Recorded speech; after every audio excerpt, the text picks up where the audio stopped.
Buying a new TV can be quite a daunting experience. Unless you're a serial early adopter, and we know there's a few of you out there, it'll be a piece of kit that you'll hope to have in your home for a good few years to come, so making the right decision is really important. But what are the things you should consider? We've rounded up some of our top tips for buying a TV that should not only make your buying experience easier, but hopefully a lot more fun. So which screen size is right for you? Although it might be tempting to think that bigger is better, the screen size you should pick is closely dependent on how close you'll be sitting to the screen, which of course depends on the size of your room. Luckily, an organisation called SMPTE, which stands for Society of Motion Picture and Television Engineers, has published detailed guidelines on exactly how far you should sit in order to optimise the relationship of the performance of your TV and what your eyes can discern. If you're sitting the correct distance from your TV, you'll see lots of detail, good edge definition and smooth, clean motion. But if you're sitting too close to the screen, then you're going to see a lot of picture noise. On the other hand, if you're sitting too far away from your TV, then you'll struggle to pick up all the picture detail your TV has to offer. The SMPTE rule for watching HD TV is that you should be sitting a minimum of 1.6 times the diagonal size of your TV away from the screen. For a 32-inch screen, that means the minimum distance is around 1.3 metres, while a 37-inch TV will be ideal for your room if you're sitting at least 1.5 metres away. You should buy a 40 or 42-inch TV if you'll be sitting about 1.7 metres away, a 46-inch set if you're viewing from a distance of just over 1.9 metres, and if your favourite chair is about 2.2 metres from your TV, a 50 or 52-inch set would be best. Lastly, if you're one of the lucky ones with a big enough room that allows you to sit 2.5 metres or more away from your screen, you should go for a 60-inch set or above. You'll want to consider the connections you'll need on your TV to ensure the set you're buying will suit your needs. If you'll be connecting all of your kit into your TV, you'll probably want a minimum of 3 HDMIs to cover a set-top box, Blu-ray player and games console.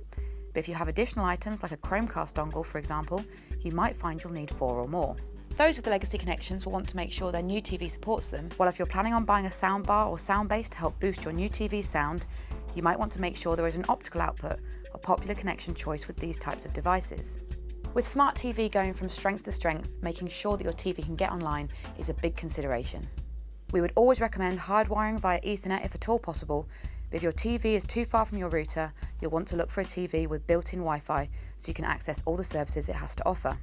Speaking of those services, if you're a big Netflix user, you can't get enough of iPlayer, you'll want to make sure before you buy that your TV's smart system has the apps that you use the most.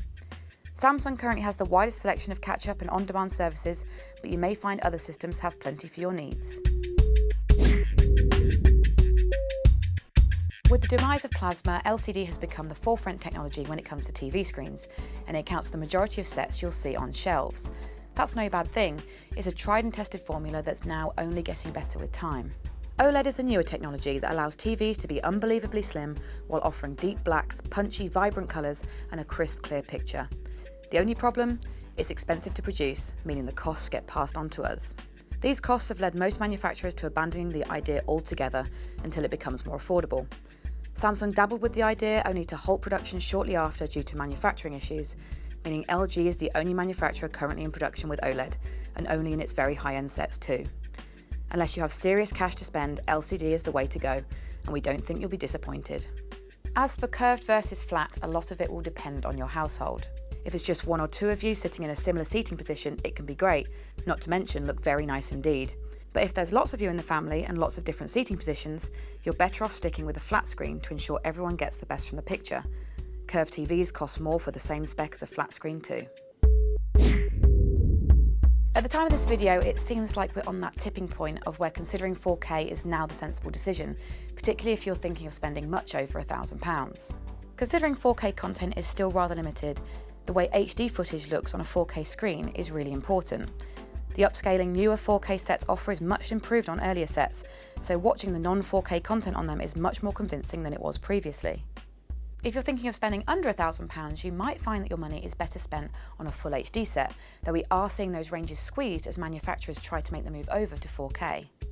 We're certainly seeing lots of industry support for 4K, with Sky, BT and BBC showing interest in both filming and broadcasting in the format as soon as possible. Buying 4K now would certainly future-proof your set for when that all arrives, while giving you access to things that are already available, like Netflix 4K and Amazon Instant Video 4K. If you do decide to go 4K, you'll want to make sure the set has HDMI 2.0 and comes with the HEVC codec on board. This will ensure your set will work both with content currently available, like Netflix 4K, and content on its way, like 4K Blu-ray. As for 3D, if it's something you're interested in, it's worth thinking about the two different technologies, passive and active. Passive 3D will offer you a more comfortable viewing experience with cheaper glasses to boot, but the technology with which it works means the picture quality you see is reduced from 1080p to 720p. Active 3D glasses are expensive if you need to buy more and need charging, but you will get the full quality of the picture, even if the technology used can tire your eyes during long movie stints. Once you've made your shortlist, it's time to do your research. Search our reviews on whathifi.com to see what our testing teams thought, and if you can, try to find a store that has your set on demonstration so you can see it in action. Be aware the store will have tweaked some settings to make colours overly vibrant so the set stands out on the shop floor, but at least you'll get to take a look at it and try it out before you take it home.